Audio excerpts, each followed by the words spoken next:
¿Y ese juego? ¿Cuál es?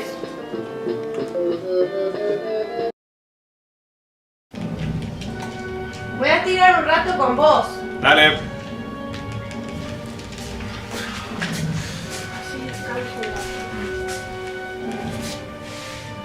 ¿No tenés uno más divertido?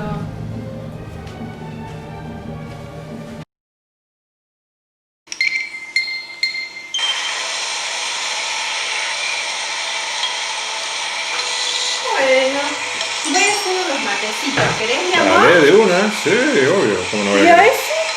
¿Quién lo conoce, Lía? Te lo muestro en el video.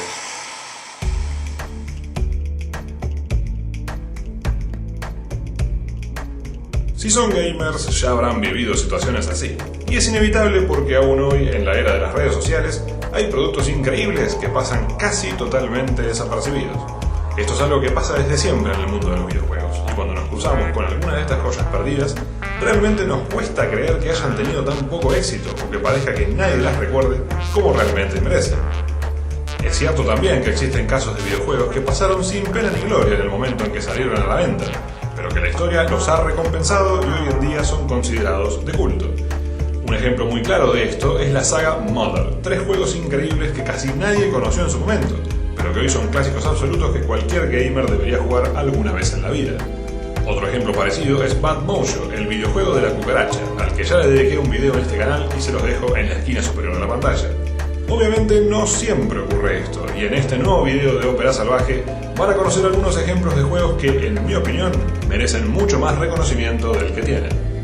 Antes de empezar, una advertencia para quienes vean esto.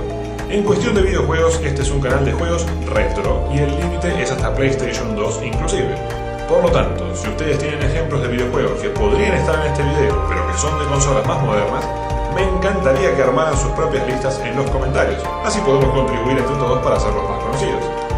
Con todo aclarado y sin nada más que agregar, sean bienvenidos a esta lista sin orden de videojuegos que espero que jueguen y disfruten. Estos son 10 videojuegos injustamente olvidados.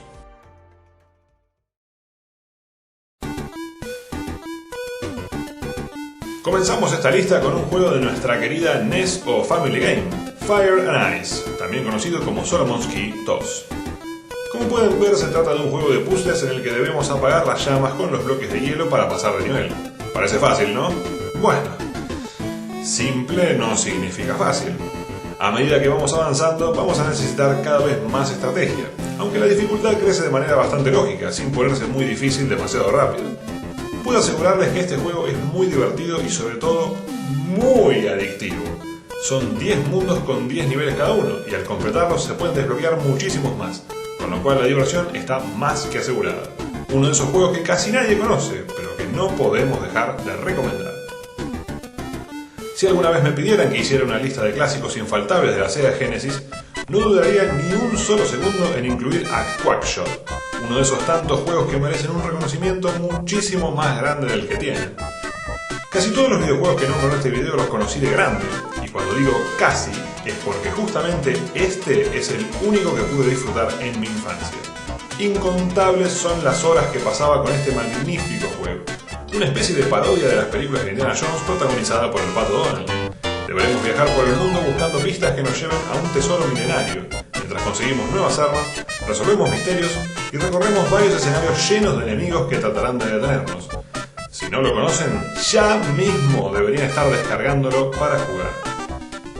Y siguiendo con aquella mítica consola de 16 bits, tenemos al fenomenal Ristar, un juego increíble que nos cuenta una historia triste.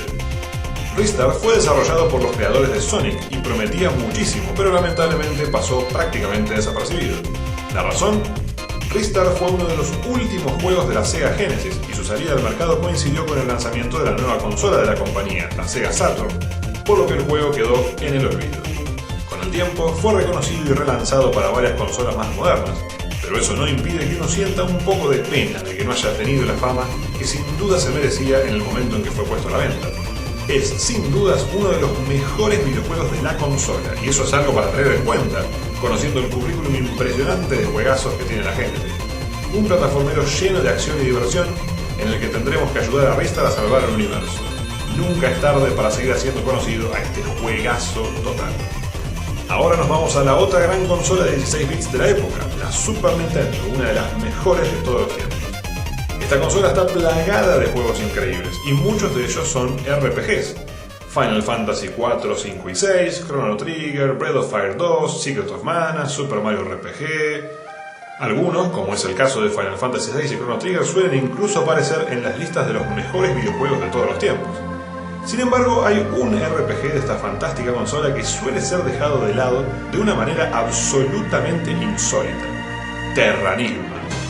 El hecho de que Terranigma haya sido olvidado y sea tan poco conocido incluso hoy en día es una de las mayores injusticias del mundo de los videojuegos. Sin ningún tipo de duda, estamos ante uno de los mejores action RPG jamás creados, una obra maestra por donde se lo mire, y puede competirle sin problemas a cualquiera de aquellos otros clásicos de la Super Nintendo. En Terranigma tomamos el rol de Ark, que tiene la increíble tarea de revivir al mundo. Pero no solo eso, sino que también deberá encargarse de guiar la evolución de las especies y de la civilización humana. Un juego cargado a un mismo nivel de acción, humor y emotividad. Una historia que estruja el corazón y una banda sonora preciosa. Para todos los fanáticos y fanáticas de los juegos de rol, Terranigma debería ser obligatorio en sus colecciones, y les puedo asegurar que una vez que lo jueguen, jamás podrán olvidarse de él. Dejemos por un momento las consolas y prendamos la PC para hablar de un grandísimo juego de plataformas que quienes lo jugaron lo recuerdan con mucho cariño, pero del que no suele hablarse mucho: Captain Claw. Si hubiera una razón por la que no recomendaría este juego es porque es casi una odisea lograr que funcione en computadoras actuales, pero sería lo único malo que tendría que decir.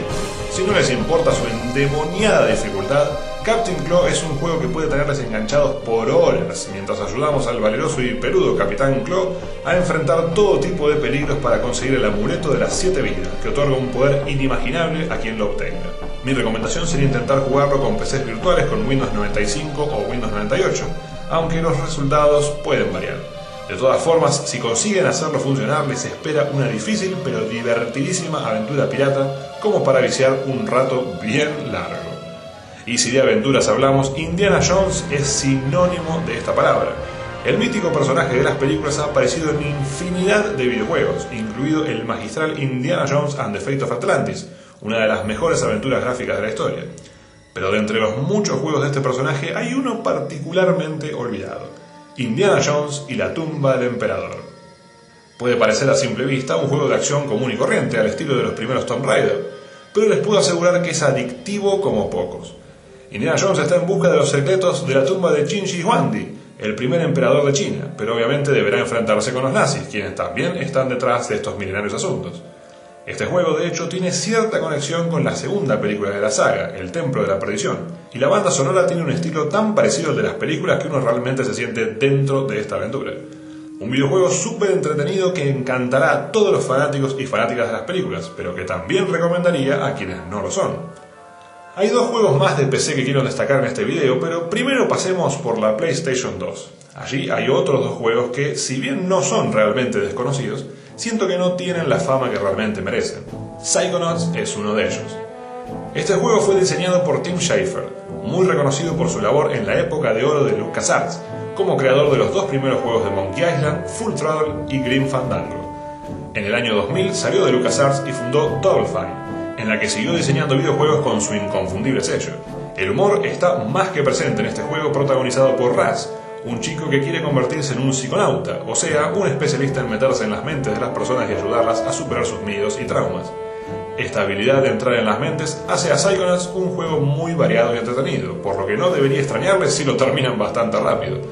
No es excesivamente difícil ni largo, pero sin dudas es una experiencia divertidísima y súper recomendable. El otro juego que considero injustamente olvidado en la PlayStation 2 es el maravilloso Okami. ¡Qué juegazo, por favor! No solo su jugabilidad precisa, adictiva e innovadora, o su trama basada en relatos del folclore histórico japonés, sino que también su precioso apartado visual en cel shading, imitando el clásico estilo de dibujo Sumie. Tan sobresaliente es la estética de Okami que uno de sus puntos más interesantes y originales es la forma en la que debemos realizar hechizos y magias. No lo haremos con combinaciones de botones, sino que será a través de un pincel con el que dibujaremos la forma del hechizo. En Okami controlaremos a la diosa Amaterasu, principal del panteón sintoísta, en la forma de la loba blanca Shiranui, para restablecer el equilibrio del mundo destruido por el demonio Orochi. La magnificencia de los gráficos va también acompañada por una fabulosa banda sonora, un cóctel perfecto a la hora de realizar uno de los videojuegos más hermosos que he jugado en mi vida. Finalizaremos este video volviendo a la PC. Quienes me conocen saben que las aventuras gráficas son mi debilidad, mi género de videojuegos favorito de toda la vida. Los años 90 fueron la época de oro de este género, y si bien gozaron de muchísima popularidad, hay algunas aventuras que no fueron tan conocidas, pero que realmente lo merecían. Pues bien, en el final de este video les traigo dos aventuras gráficas olvidadas porque es mi deber hacerlas conocer. La primera de ellas es Sanitarium. Lo voy a decir directo. Sanitarium es una de las mejores aventuras gráficas jamás creadas, una joya perdida que ningún amante de este género puede dejar pasar.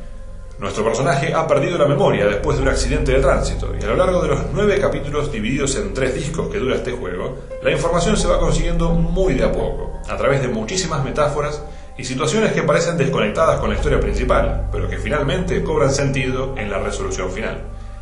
El control del personaje es bastante incómodo y suele dar problemas en computadoras modernas, pero salvando estos detalles, Sanitarium es excelente, y no voy a hablar más de él porque no quisiera hacer spoilers.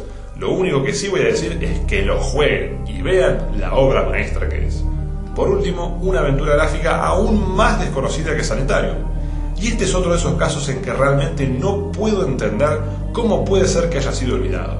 Estoy hablando de una de las aventuras gráficas más fabulosas que existen. Les presento a Toonstruck. A ver, ¿por dónde empiezo? En primer lugar, nuestro protagonista, Drew Blank, o como se lo llamó en español, Andrés Truido, está interpretado por Christopher Lloyd, sí, el Dr. Brown de Volver al Futuro. En segundo lugar, la forma increíble en que el actor está integrado al mundo de los dibujos animados, al estilo de películas como Quién engañó a Roger Rabbit y Space Jam, al punto de que realmente parece que está ahí. En tercer lugar, la traducción y el doblaje en español es uno de los mejores de la historia de los videojuegos. Generalmente en Argentina no siempre nos gustan los doblajes de España, pero en este caso se lucieron, con un doblaje perfecto y una traducción sobresaliente en la que no dejaron pasar ni un solo detalle. Ahora vamos a hablar un poquito de la trama. Andrés Truido es un dibujante que triunfó gracias a una caricatura infantil que él mismo odia con todo su ser, llamada Fluffy Fluffy Bam Bam. Antes había creado un irreverente personaje llamado Flax Tarambana, pero no funcionó. El jefe le pide a Andrés que dibuje más personajes para la empalagosa serie infantil, pero luego de dormirse tratando de buscar inspiración, termina succionado por el televisor y apareciendo en el mundo de los dibujos animados creados por él. Junto con Flax tratarán de devolver a Andrés a su mundo, pero para lograrlo deberán primero frenar los planes del malvado conde Nefastus, que está convirtiendo, gracias a su máquina magnificadora, a todo el mundo de amigables y bellos personajes en bestias malvadas. Por eso, Andrés y Flax deberán ayudar a construir otra máquina que revierta ese efecto y devuelva la felicidad al mundo. La trama parece de un juego infantil, pero créanme cuando les digo que de infantil no tiene nada. Es más bien una parodia a todo el estilo de shows infantiles donde todos los personajes viven siempre felices e inocentes, y está plagado de chistes que no están dirigidos a los niños ni de casualidad. Pero lamentablemente fue esto lo que le impidió a Toonstruck ser exitoso. Muchísima gente realmente creyó que este era un juego infantil, y los sueños de una secuela quedaron enterrados gracias a las pobres ventas. De todas maneras, les aconsejo... No, les ruego que lo jueguen. Una genialidad total y un clásico olvidado que hoy venimos a reivindicar. Ahora les toca a ustedes. ¿Qué otros videojuegos consideran que han sido injustamente olvidados? Dejen sus listas y comentarios más abajo. Si les gustó el video y quieren ayudar a hacer más conocidos estos juegazos, no duden en compartirlo donde quieran y con quien quieran. Esto es todo por hoy. Nos vemos en la próxima edición de Ópera Salvaje.